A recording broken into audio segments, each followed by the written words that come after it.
your time is slowly taken up with business time and you end up with nothing for yourself.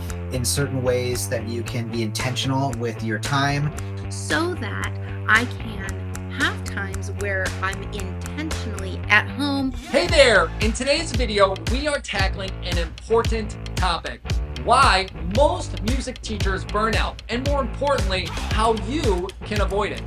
Burnout is a real issue in the music teaching world, and if you're not careful, it can impact both your teachers and your students. So what we have done is we have interviewed some of our top music school coaches from our Build a Music School membership, and what they're going to do is tell us exactly how they avoided burnout. And you guys, these are successful music school owners from all around the world who have been on the brink of burnout but came out on the other side so much stronger. So if you're feeling burnt out or close to it, we've got you covered with some practical tips and strategies to prevent it. And if you stick around until the end, I will share with you a game-changing idea that helped me avoid burnout and also kept my team motivated and engaged and continued to grow our school to multiple locations. So we're gonna head over, listen to these Build a Music School coaches, and then make sure you stick around to the end, and I will share with you my game-changing ideas. Let's head on over. Hey, my name's Johnny Wilson, one of the coaches and founder here at Build a Music School, and my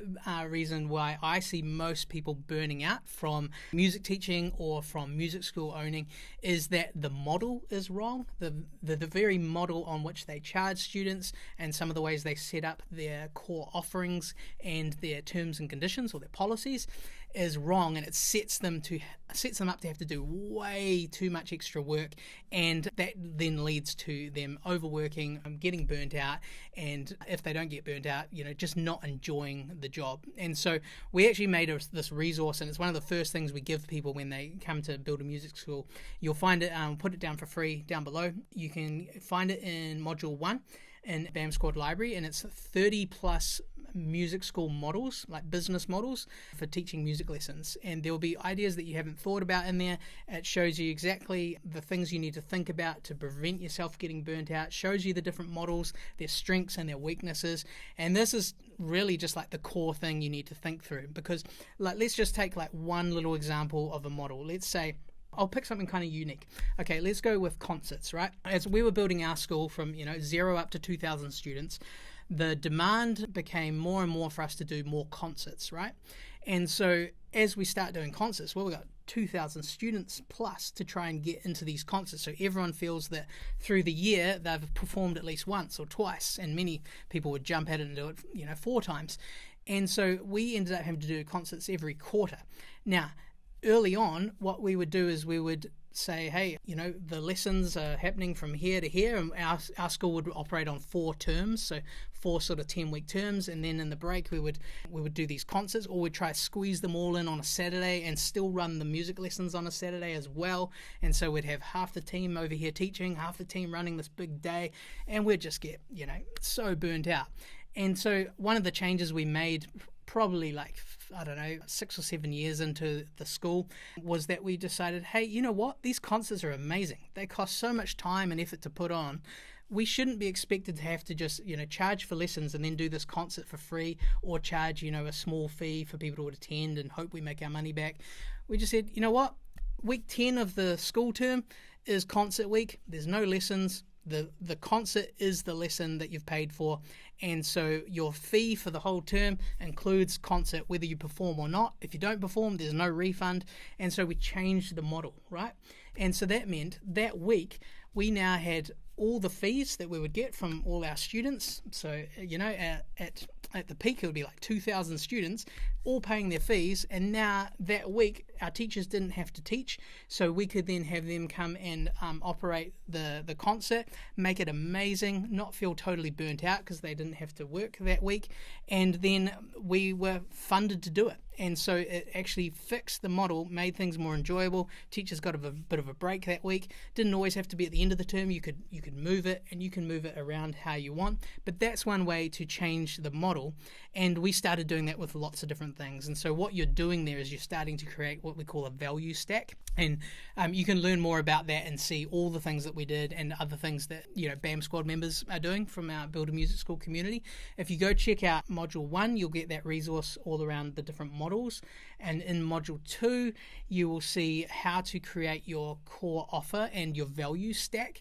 So you can do that with adding the concerts in, and we show you all the other things that you can do, which over time are going to make you a whole lot more money, reduce your stress levels, put some more boundaries in on your life, and just set you up to not get burnt out. And the reason that a lot of people just do things and set themselves up for burnout is they just do it the way that it was always done, maybe the way they saw their teacher teach. And so you don't want to be like that. You want to actually pick a new modern model that actually works, and it's going to build you your dream life, reduce that stress, and build you a job that you love, and that's not going to burn you out and make you feel disgruntled.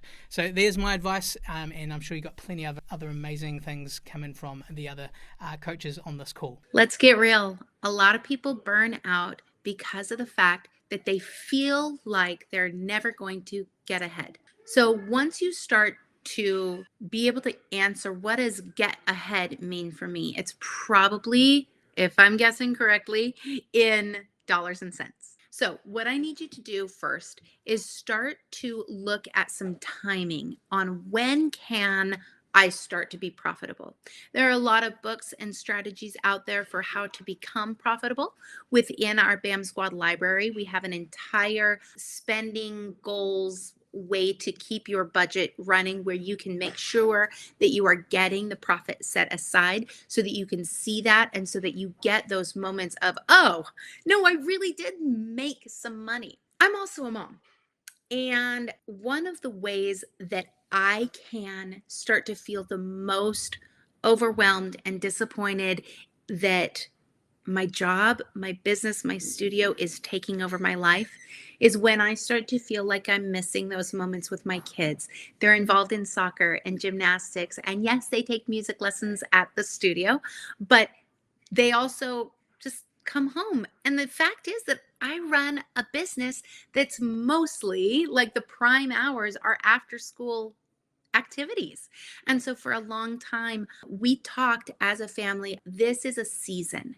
And so we put it in seasonal markers where we said, during this season, mommy is away during these times. Now, I actually have really good news for you, because what I've done now is I have assigned most of my lessons. I really only teach like 8 lessons anymore, and most of those are actually during the hours that my children are at school, so that I can have times where I'm intentionally at home or able to go to their events.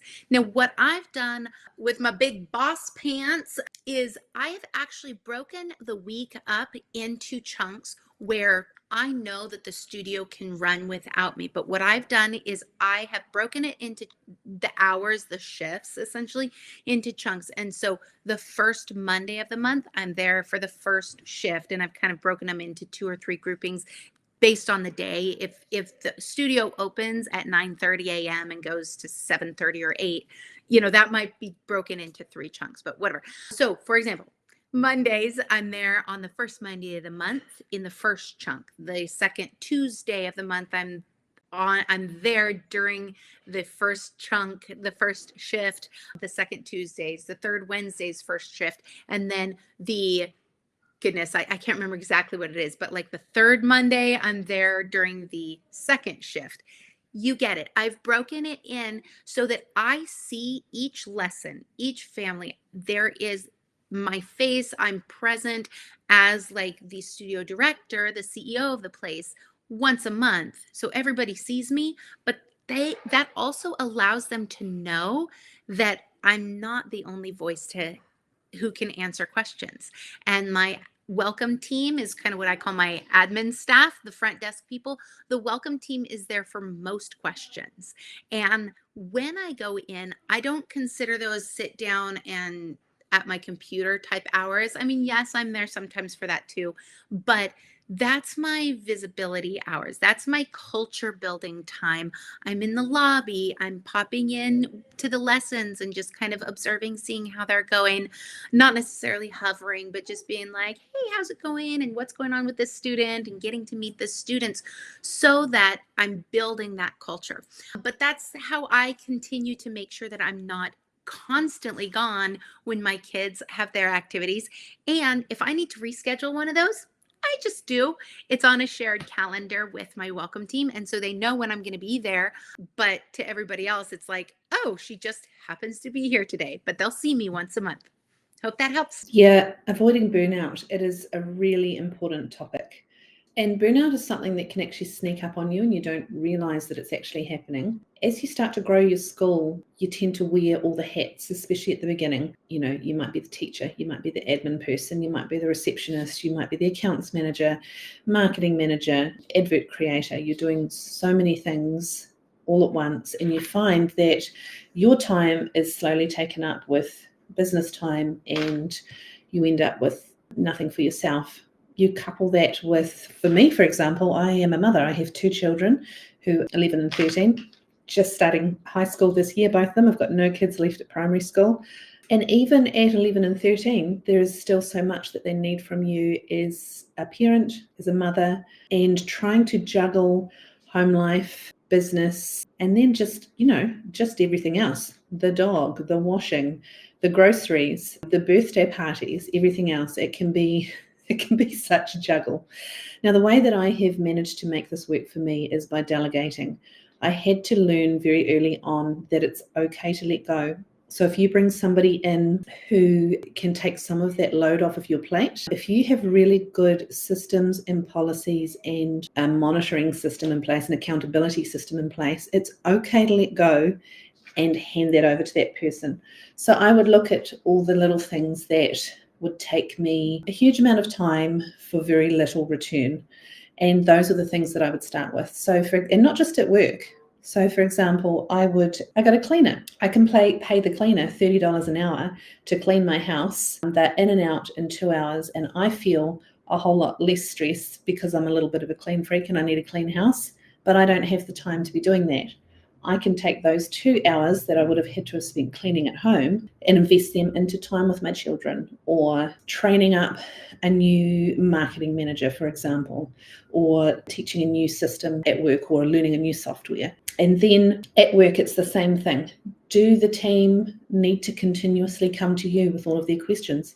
Can you put a manager in place or a supervisor in place who can field most of those questions and take that off of your plate? Look at the things that cause you the most stress and take up the most of your time, and look at delegating those. Delegation is key. Something else that is really important, something I'm getting a lot better at this year, is making time for your own personal health and your own mental health.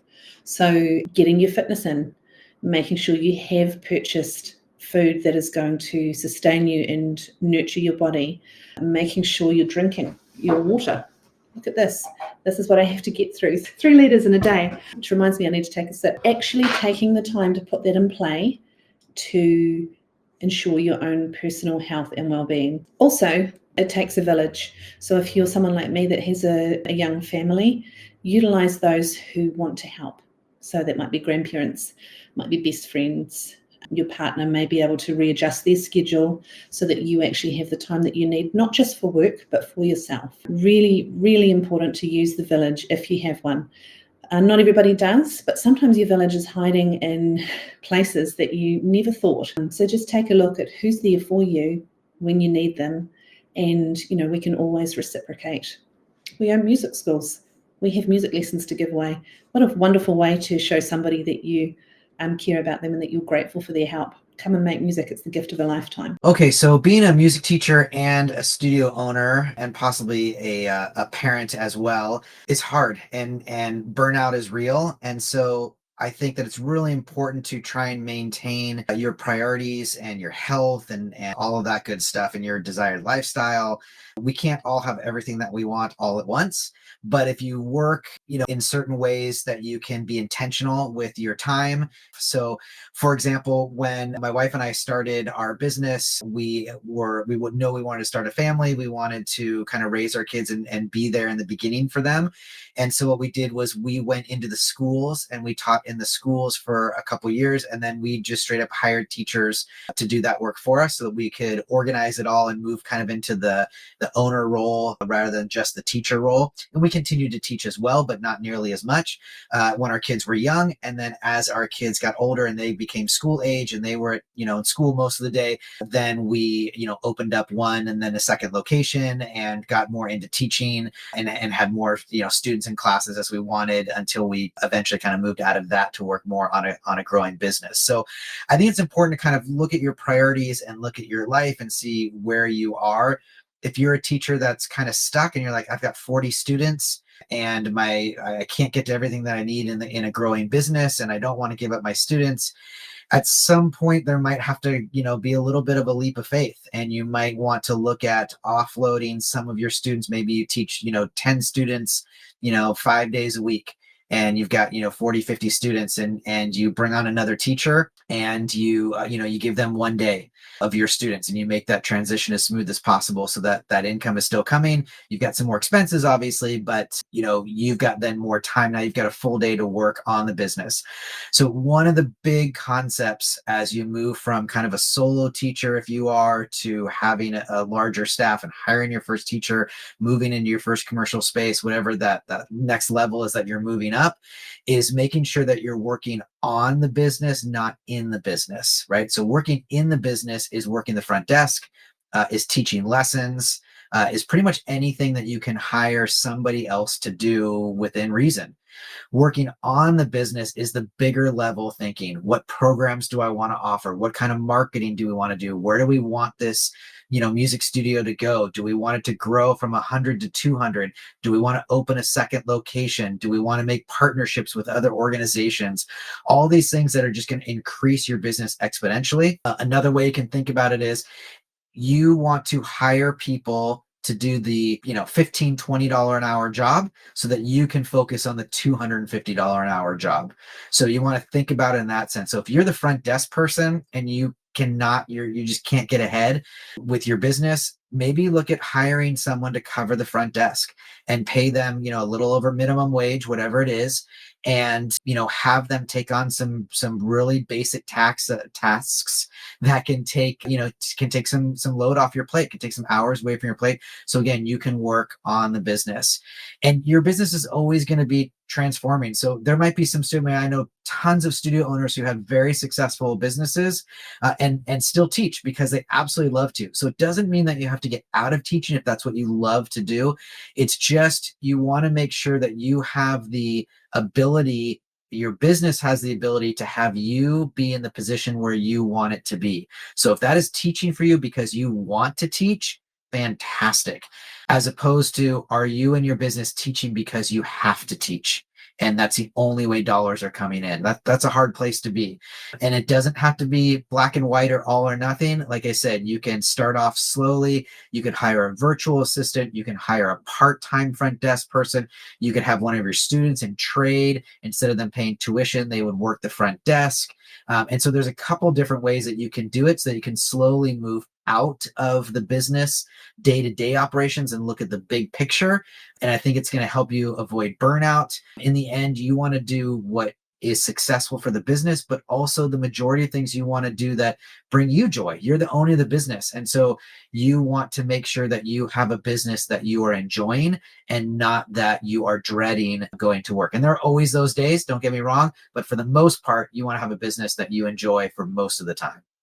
You may not be in a stage in your music academy journey yet that you believe that music teacher burnout is real, but it is. For me, I realized that I was feeling overwhelmed with the teaching load when we had grown to have about 7 other teachers at my music school.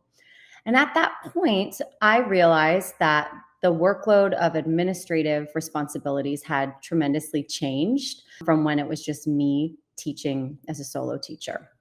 So things like administrative responsibilities, marketing efforts, sales, answering the phone, event production and management, maintaining instruments and furniture, just the list goes on and on.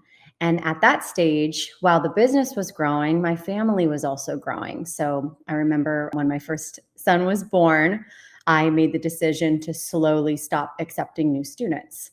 And I was able to gradually reduce my teaching days over the 2 years that followed that to a more manageable load until I eventually completely came off of the schedule for classes.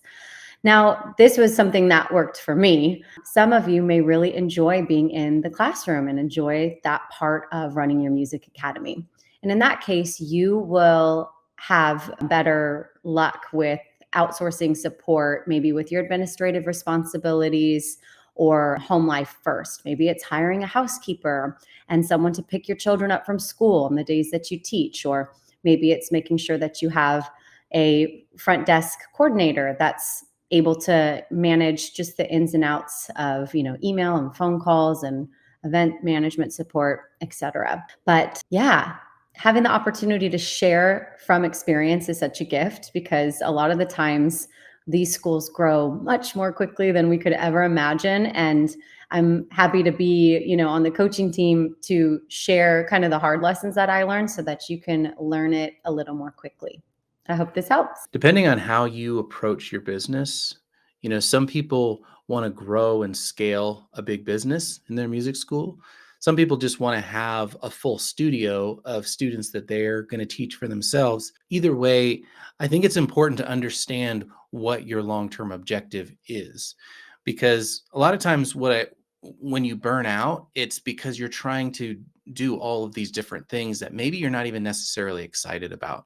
Maybe you're growing and scaling a business and hiring all these teachers when you don't really want to do that. You just want to have a studio full of students that you can teach because that's what you enjoy. Maybe you do want to scale and you don't want to be pulled into the operations, or you don't want to be teaching anymore at all, and you want to build and scale a business. So I think the first step in understanding burnout is understanding where you're headed, and that is in alignment with where you want to head. And then I would say the big thing is staying in your lane. So if you really want to be a business owner that grows and scales a business, then you need to put a plan in place to get out of teaching, to get out of being the manager, which is answering all the calls and doing all the scheduling. Move toward being more of an owner.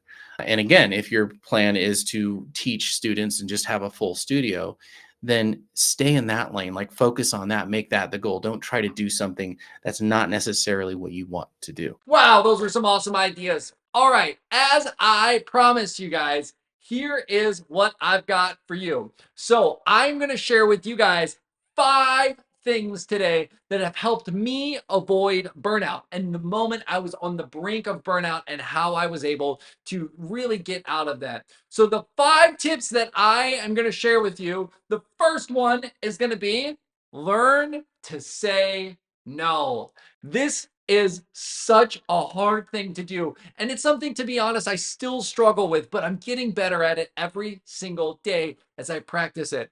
See, every time you say no, what you're actually doing is saying yes to something else. But what that means is every time you're saying yes to something, that means you're saying no to something else as well. So when I say no to go and do this other event, maybe what that means is, yes, I will be able to hang out with my family a little bit more, or spend more time doing this other project or this thing. But if I say yes to this thing, well, maybe what that means is I'm going to say no to all these other things that I really wanted to do. So really think to yourself in the moment, is this something that maybe I should be saying no to? The second thing that I want to encourage you to do is to take breaks. A lot of times what we do is we start our day and we just power through and go, go, go, go, go, go, go. And we never stop to just decompress, take a breath, even if it's for 5 minutes, 10 minutes, whatever it might be. one helpful tip that you can do is you can even set a little timer. So maybe you set it for 50 minutes and you're like, all right, for 50 minutes, I'm going to work on this task. And then after those 50 minutes are up, if I don't finish that task, it doesn't matter. I'm going to stand up, get out of my chair, and I'm going to go for a walk. And maybe it's a 10-minute walk, maybe it's a 5-minute walk, whatever it may be, but just something to reset your mind and reset your brain to go, okay, I'm going to stop and I'm going to be able to push forward and really jump into this thing. The third thing that I would recommend that you do is find what centers you. Now, this may feel a little weird, but it could be anything, and it's going to be different for everybody. So for you, maybe it's journaling, maybe it's meditation, maybe it's going for a nature walk or practicing mindfulness. Find activities that help you. And so for me personally, some of the things that are really important to me that help center me are, I know my kids get off the bus at 4:30 every day, and I try to be right there with them. And that's a moment for me to shut down and hang out with them. And so my family helps me just stay centered and go, all right, so everything else doesn't matter anymore. I didn't get it done. Well, that's a bummer. I gotta, I have to center myself and focus on my family. Another thing that really centers me is going on vacations. So, whether that's a week-long vacation or it's only a couple days, I try and schedule 2 to 3 vacations a year where I can just decompress and, one at least with just me and my wife, where what we can do is we can spend time together centering ourselves. So that's number 3. Number 4, and this is a really hard one, is to delegate tasks. So what I want you to do is I want you to be able to look through some of the tasks that you're doing and think to yourself like, could I delegate this? Could I hand this off to somebody else? Is this task really all that important? And what's hardest about delegating tasks is that we feel the need that every task we do needs to be up to our standard. It needs to be 100% to the level, that I'm doing it. But that's not the case. A lot of times with tasks, we can look at them and go, if it's done 80% as well as how I'm currently doing it, is that good enough? And so I really want you to think through all the different tasks and find the ones that drain you the most and think to yourself, can I hand this off to somebody? And can I hand it off to somebody who will do it 80% as well as I'm currently doing it? But that's good enough. And then the last thing, and this is hands down the most important one, is I want you to evaluate and readjust constantly.